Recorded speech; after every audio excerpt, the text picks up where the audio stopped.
Alors, de mon avis d'ingénieur, choisir 1 cm par an sur les 100 prochaines années me semble très aléatoire. Des avis comme celui-ci, éclairés, documentés, argumentés, le commissaire chargé de l'enquête d'utilité publique en a reçu des dizaines.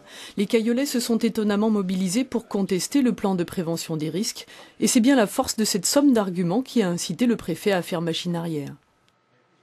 Des gens ont précisé qu'ils étaient en zone rouge alors qu'ils n'avaient jamais vu d'eau sur leur terrain ou dans leur maison.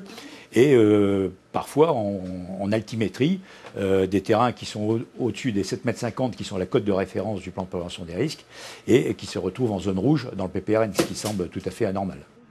Le préfet a décidé de reconsidérer les scénarios de submersion, notamment pour la digue des Molières, qui a été depuis des dizaines d'années un rempart efficace même par les plus fortes tempêtes. Il a aussi accepté de mieux prendre en compte le très récent projet de construction des épis de béton qui protégeront le centre-ville.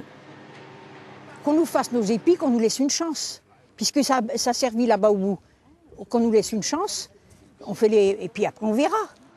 Le projet de PPRN interdirait toute construction dans plus des 3/4 du centre-ville, partout où le terrain est en dessous de 7,50 m.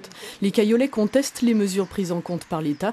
Par exemple, le phare du Hourdel est en zone rouge, il est pourtant à 7,51 m. La préfecture a accepté de reprendre ces données d'altimétrie avec un nouvel outil, le LIDAR.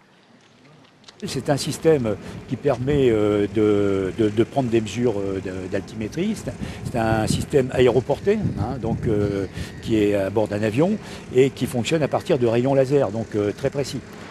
Les habitants comme les élus ne contestent pas la nécessité d'un plan de prévention pour interdire les constructions dans les vraies zones à risque. Ils le veulent simplement plus juste et plus précis.